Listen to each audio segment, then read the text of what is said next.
시편 37편 1절에서 22절까지입니다. 시편 37편 1절에서 22절까지 저와 한 절 한 절 교독하시겠습니다. 제가 한 절 읽고 여러분 한 절 읽으신 이후에 마지막 절은 합독하도록 합니다. 다 찾으신 줄 알고 제가 먼저 봉독해 올리겠습니다. 악을 행하는 자들 때문에 불평하지 말며 불의를 행하는 자들을 시기하지 말지어다. 그들은 풀과 같이 속히 배임을 당할 것이며 푸른 채소같이 쇠잔할 것이로다. 여호와를 의뢰하고 선을 행하라. 땅에 머무는 동안 그의 성실을 먹을 거리로 삼을지어다. 또 여호와를 기뻐하라. 그가 내 마음의 소원을 내게 이루어 주시로다. 내 길을 여호와께 맡기라. 그를 의지하면 그가 이루시고 내 의를 빛과 같이 나타내시며 내 공의를 정오의 빛같이 하시리로다. 여호와 앞에 잠잠하고 참고 기다리라. 자기 길이 형통하며 악한 꾀를 이루는 자 때문에 불평하지 말지어다. 분을 그치고 노를 버리며 불평하지 말라. 오히려 악을 만들 뿐이라. 진실로 악을 행하는 자들은 끊어질 것이나 여호와를 소망하는 자들은 땅을 차지하리로다. 잠시 후에는 악이 없어지리니 내가 그곳을 자세히 살필지라도 없으리로다. 그러나 온유한 자들은 땅을 차지하며 풍성한 화평으로 즐거워하리로다. 악인이 의인치기를 꾀하고 그를 향하여 이를 가는도다. 그러나 주께서 그를 비웃으시리니 그의 날이 다가옴을 보심이로다. 악인이 칼을 빼고 활을 당겨 가난하고 궁핍한 자를 엎드리며 행인과 정직한 자를 죽이고자 하나. 그들의 칼은 오히려 그들의 양심을 찌르고 그들의 활은 부러지리로다. 의인의 적은 소유가 악인의 풍부함보다 낫도다. 악인의 팔은 부러지나 의인은 여호와께서 붙드시는도다. 여호와께서 온전한 자의 날을 하시나니 그들의 기업은 영원하리로다. 그들은 환난 때 부끄러움을 당하지 아니하며 기근의 날에도 풍족할 것이나 악인들은 멸망하고 여호와의 원수들은 연기가 되어 없어지. 악인은 꾸고 갚지 아니하나 의인은 은혜를 베풀고 주는도다. 주의 복을 받은 자들은 땅을 차지하고 주의 저주를 받은 자들은 끊어지리로다. 아멘. 우리 본문을 개인적으로 묵상하는 시간을 잠시 갖도록 하겠습니다. 우리 같이 함께 본문을 살펴보시겠습니까? 오늘 본문은 37편인데 40절까지 있고요. 오늘과 내일 같이 연이어서 이틀을 보게 됩니다. 오늘 본문을 좀 살펴보면 35편부터 이어지는 악인에 대한 상황이 계속되고 있는 것을 보게 됩니다. 35편의 어떤 악으로부터 인한 고통의 탄식에서부터 시작해서 36편에서는 인자하신 하나님을 묵상하는 시간을 어제 가졌었고, 그리고 오늘 이 37편에서는 결국에는 악인이 망한다, 그리고 의인이 형통할 것이다 라고 하는 이 주제를 가지고 있습니다. 그래서 오늘 내일 이 이틀간은 악인의 패망과 그리고 의인의 형통함, 이것을 중점적으로 같이 보게 될 것입니다. 37편 같은 경우에는 우리가 한글 성경으로 읽게 되면은 문학적인 뉘앙스를 잘 파악하기 어렵습니다. 왜냐면은 37편은 22개의 히브리어 자음을 맨 앞에 배치해서 이렇게 4행 또는 5행, 6행씩 이렇게 시를 가지고 가는 그런 구조를 가지고 있습니다. 이런 구조죠. 이를테면은 기역, 고구마가 니은, 너무나도, 디귿, 달구나, 리을, 랄랄라. 네, 별로 재미없으신가 보네요. 네, 분명히 고구마가 드실 때 생각나실 겁니다. 이렇게 하면서 히브리어 자음을 알렙, 베이트 이렇게 해가지고 쭉쭉쭉쭉 하면서 이렇게 연으로 이렇게 행을 나눠가지고 시를 쓴 거죠. 왜 이렇게 했을까요? 재밌으라고 했을까요? 아니요, 잘 기억하라고 한 거죠. 이 내용을 잘 기억하라고. 37편은 장르를 굳이 설명을 하자면 지혜시라고 할 수가 있겠습니다. 시편에는 여러 가지 장르가 있죠. 탄원시, 감사시, 성전에 올라가는 시, 여러 가지가 있습니다. 근데 오늘 이 본문은 지혜시라고 할 수 있을 것 같아요. 시편 안에 잠언, 그렇게도 이야기할 수 있는데 뭐 잠언 같은 경우에 여러분도 아시겠지만 잠언은 그냥 읽어도 그냥 알아서 그냥 해석이 되고 그냥 그 문장을 그냥 읽기만 해도 우리에게 참 유익이 되죠. 해석이 뭐 불필요할 정도로. 그런데 잠언을 읽으실 때 우리가 좀 특히 눈여겨볼 그 잠언의 구조 중에서는 명령형들을 우리가 주목해 보면 이 잠언이 무엇을 말하는구나라고 하는 것을 확실하게 알 수 있어요. 뭐 이렇게 해라. 왜냐하면 이렇기 때문이라 할 때 해라라고 하는 이 명령형에 주목을 해볼 필요가 있죠. 오늘도 마찬가지로 이 시편에서 좀 명령형에 좀 주목을 해봤으면 좋겠어요. 이렇게 해라라고 하는 그런 명령형에 우리가 좀 같이 주목하면서 같이 본문을 살펴보도록 하겠습니다. 35편부터 해서 계속해서 악인에 대한 내용을 이야기하고 있는데 오늘 이 37편의 어떤 배경이 되는 내용은요. 우리가 살아가면서 느끼는 것과 비슷한 내용이에요. 악인의 형통함. 그런 적 없으십니까? 나쁜 놈들이 더 잘 되는 그런 거 보면 하나님 앞에 이렇게 기도하는 것. 하나님 어떻게 저 나쁜 짓 하는 사람이 더 잘 될 수가 있습니까? 아니 하나님 말씀 지키며 살아가는 저는 어려운데 힘든데 하나님 말씀 안 지키고 오히려 불법을 일삼는 자들은 더 장수하는 것 같고 죽을 때도 고통 없이 죽는 것 같은 그런 모습. 하나님 이거 너무 불공평한 거 아니십니까? 라고 하는 그러한 그래서 막 저도 그런 확 나쁜 그러면 안 되죠? 그런 생각을 할 수가 있는데 오늘 시인이 그러한 상황을 바라보고 있어요. 7절 하반절에 보니까 자기 길이 형통하며 악한 꾀를 이루는 자 때문에 라고 나오는 거죠. 그러니까 악한 꾀를 일삼는데도 길이 형통한 사람들을 보고 있는 거예요. 그러니까 그러한 사람들을 보는 가운데 오늘 시편 37편이 잠언처럼 이렇게 해라 하지 마라 라고 이야기를 하고 있습니다. 먼저 하지 말라 라고 하는 것이 뭔지 한번 살펴보면요 1절, 7절, 8절에 계속해서 반복하는데요 뭐라고 이야기하냐면요 불평하지 말라 라고 이야기하는 거예요. 불평하다 라고 하는 것은 다른 말로 이야기하면 화낸다 라고 하는 거거든요. 그러니까 화내지 마 라고 하는 거예요.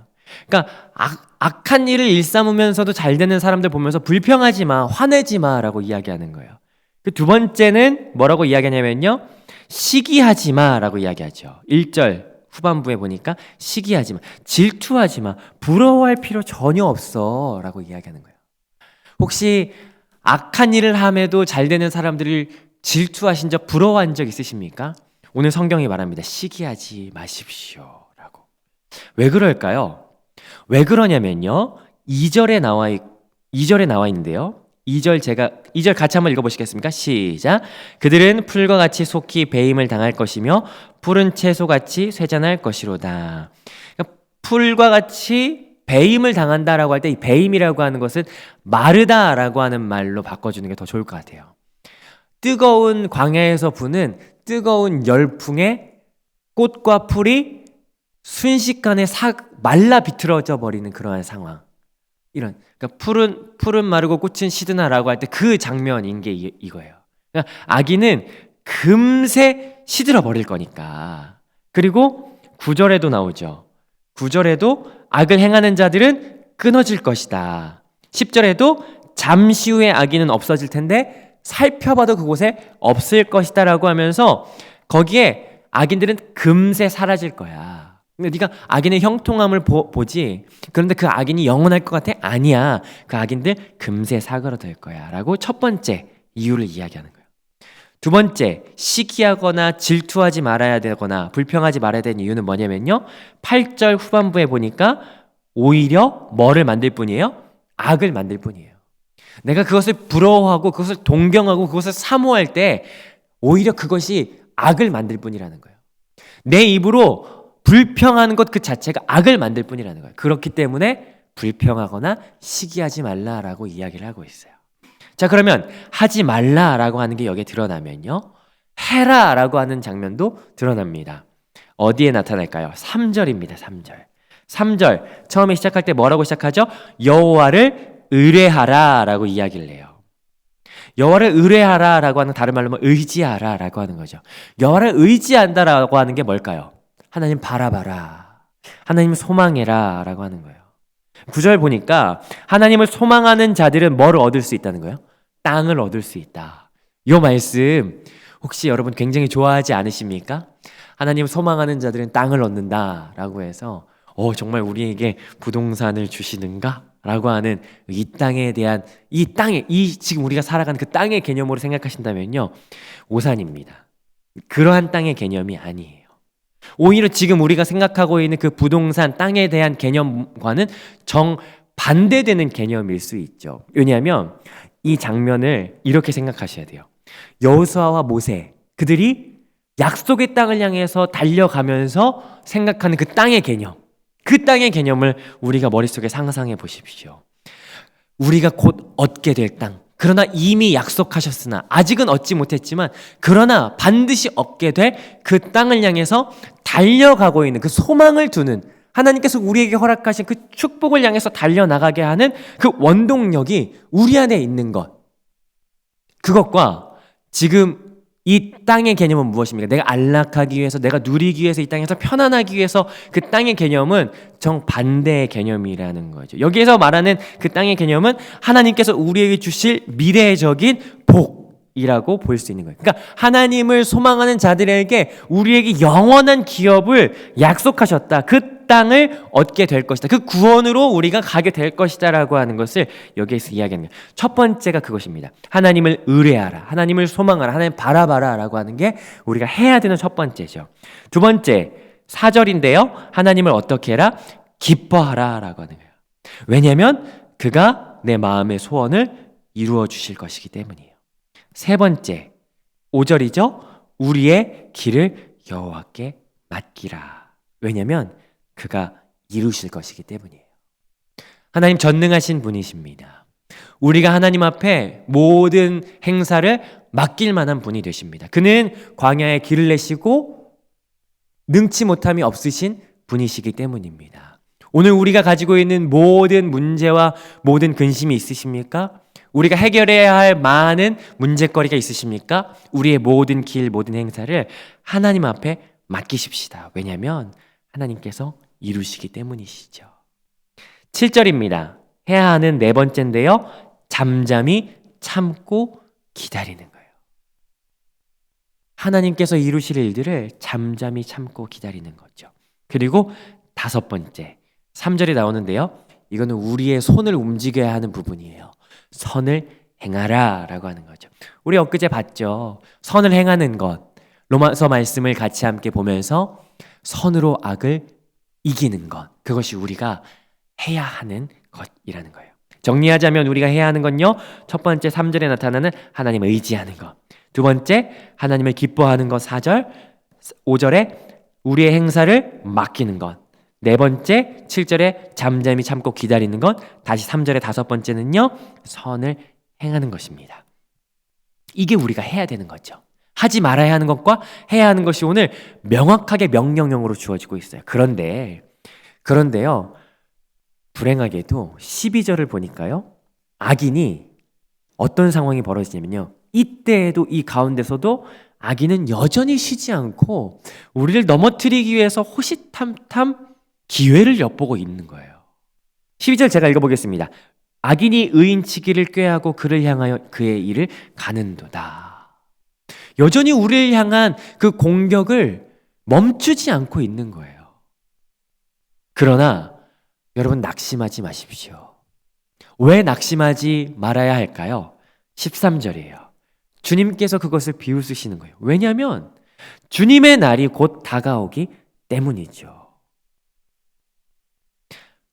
주님의 날이 곧 다가옵니다. 왜 그런지 아십니까? 어제 본 말씀을 기억해 보시면 하나님은 인자하심이 진실하시지만, 꾸준하시지만, 그러나 그 인자하심과 더불어 하나님의 성품이신 공의로우심 때문에 반드시 의와 악을 심판하시는 분이시기 때문입니다. 그렇기 때문에 하나님께서 주의 날이 다가오실 때 반드시 그들을 심판하시고 알곡과 가라지, 왼쪽과 오른편을 정확하게 가르실 거예요. 예리하고 혼과 영과 골수함이 관절을 찔러 쪼개기까지 하시는 그 예리하고 날카로운 그 검으로 무엇이 의고 무엇이 선인지 하나님께서 정확하게 구분해 내실 거예요. 그렇기 때문에 악인의 형통함을 우리가 부러워하지 않아도 된다는 사실이에요. 그렇기 때문에 오늘도 우리가 선을 행하는 일에 주저하지 말아야 된다라는 사실이죠. 그 날이 오게 되면 어떻게 될 것인지 17절부터 22절까지 나타나는데요. 같이 함께 말씀을 보시면요. 17절에 보니까 악인의 팔은 부러질 거예요. 그러나 의인의 팔은 하나님께서 영원히 붙드실 겁니다. 아멘이십니까? 아멘이죠. 18절부터 19절까지 보니까요. 의인의 기업은요, 영원할 거예요. 심지어 기근에도 풍족할 것입니다. 그러나 20절에 보니까요. 악인은요, 멸망할 거예요. 어떻게 멸망합니까? 기름 타듯이 연기나며 사라질 거예요. 기름이 얼마나 빨리 타버립니까? 캠프파이어 했던 거 기억나십니까? 거기다 이제 기름 들이부으면 화르르 타는 것처럼 연기나면서 금세 소멸하여져 버릴 거예요. 그리고 22절 보니까요. 22절에는 의인을 뭐라고 표현합니까? 주의 복을 받은 자들이라고 표현해요. 의인은 다른 자들이 아니에요. 의인의 결말은 주의 복을 받는다라는 사실이에요. 그러나 악인의 결말은 뭡니까? 주의 저주를 받은 자들이에요. 끊어질 자들, 주의 저주를 받는 자들이라는 사실이죠. 그래서 오늘 이 말씀을 통하여 결론을 내자면요. 우리는 악인의 형통함과 악인의 잘됨을 결코 부러워하거나 불평하지 말아야 된다는 사실입니다. 하나님께서 결국에는 분명히 가려내실 것이기 때문이에요. 그리고 두 번째로는 선을 포기하면 안 돼요. 하나님을 놓쳐서는 안 돼요. 그러니까 악인이 잘되고 악인이 형통한다라고 하는 것 자체가 사실은 우리가 실상 얼마나 이해할 수 없는 상황입니까? 그러나 우리가 오늘 매일 아침마다 고백하는 그 찬양의 가사처럼 이해할 수 없을 때라도 우리가 감사하면서 하나님 바라보십시다. 그게 오늘 우리가 함께 적용하고 함께 우리가 짊어져야, 함께 붙들어야 될 말씀인 것이죠. 악인의 형통함, 악이 흥왕함을 보는 이때에도 우리가 바라봐야 하는 말씀이 바로 이 말씀인 것입니다. 그렇게 되는 저와 여러분 되시기를 주님의 이름으로 축복합니다. 사실 악의 형통함, 악인의 형통함을 볼 때 어떤 악인의 특정 다수가 막 흥왕하고 잘되고 뭐 이런 상황이라고 시인이 말하는 것 같지만 사실은 우리가 이것을 이렇게 생각해 볼 수도 있죠. 악함의 흥왕함. 이것을 생각할 때 사실은 시편이나 다른 여러 곳에서 악 자체를 때로는 어떤 질병의 흥왕이라고도 이야기하는 곳이 있죠. 그러면 우리가 이것을 이렇게 생각해 본다면 지금 이 시기에 어떤 질병이 코로나19라고 하는 이 질병, 악의 세력 자체가 막 흥왕하는 이 상황에 우리가 해야 될 건 뭘까요? 다시 한번 말씀을 본다면 하나님을 의지하는 거예요. 하나님을 바라보는 거예요. 그리고 두 번째, 하나님을 기뻐하는 거죠. 특별히 느헤미야 말씀에 8장에 그렇게 이야기를 하고 있어요. 여호와를 기뻐하는 것이 우리의 뭐다? 힘이다 라고 하는 거예요. 하나님을 기뻐하는 것이 우리의 힘입니다.